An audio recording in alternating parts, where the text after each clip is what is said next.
څو ورځې بارانونه وه د باندې نه سوی وتلی. د دې ځای هغې داسې دي چې په هفتو بارانونه مسلسل یې. نو نن مو یو څه موقع پیدا کړه، باران ودرېدی. نو راځئ نن د باندې یو څه منظره وکړو. نو زما سره اوسئ.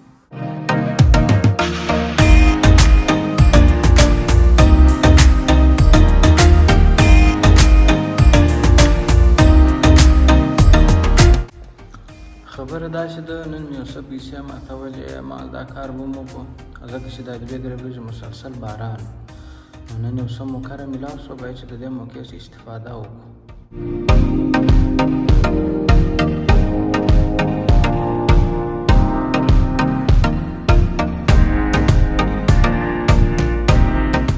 درې ورځې کېږي چې د خیر استانبول ته راغلی یم. په استانبول خو نو داسې چړایانې لري د سړي نه پس تر پزې پورې ورته راشي.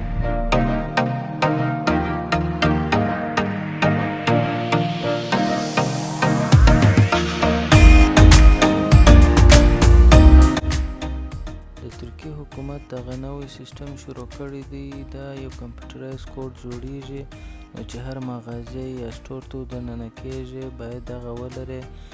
نو دغه کوډ بیا ستا دا ټریس کېږي، د هغه بعد تا ته د انټرنس اجازه درکول کېږي.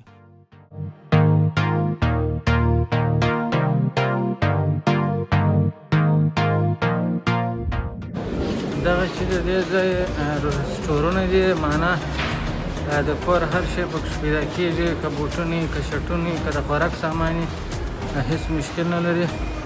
او رستورانټونه ګرده چې دي هغه خالي دي، ګوره داسې تیز کتای شي. نو دا کیسه ده. نو رش هم کم سوی دی. راځئ چې څنګه کېږي. زما ځای خو دا دې راورسېدی.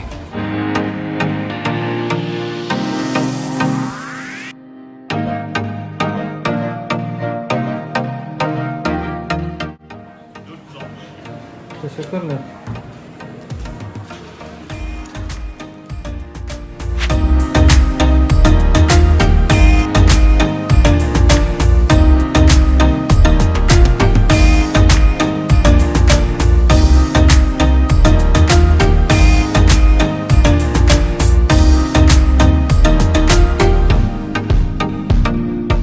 دې ځای په مالز کې دغه کیسه نشته چې کیمره بنده کړه یا ولې کوې ریکارډینګ یا خلک دي یا څه شي دي، دغه کیسې نشته.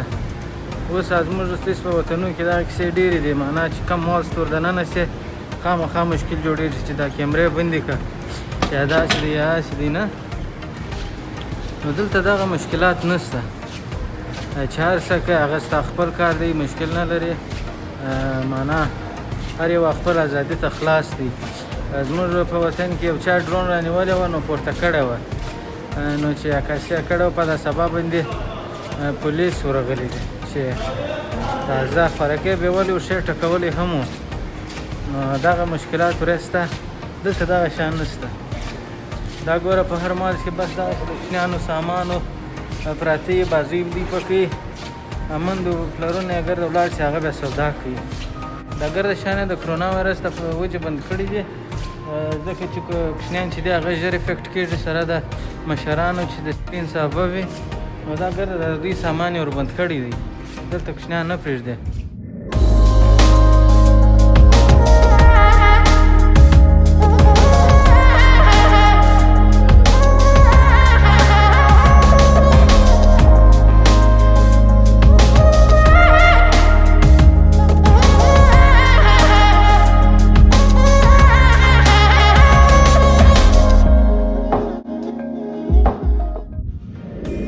ته د خیره هر وخت رالاست، دلته به د سکیم څخه ځان ساتي. یعنی کم سړی چې خپل په مرضي تا ته راشي شی په زوره در باندې خرڅوي، نو د هغه څخه به قطعا شی نه رانیسي.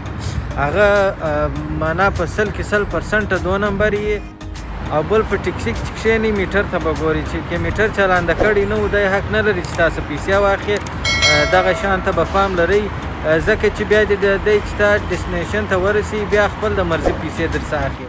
او په زیاته چې پوه سي چې دا خارجي دی او ژبې نه دي زده، بیا خو نو دوی ته خدای ورکړي. نو دغه سکیمران څخه به ځان ساتي.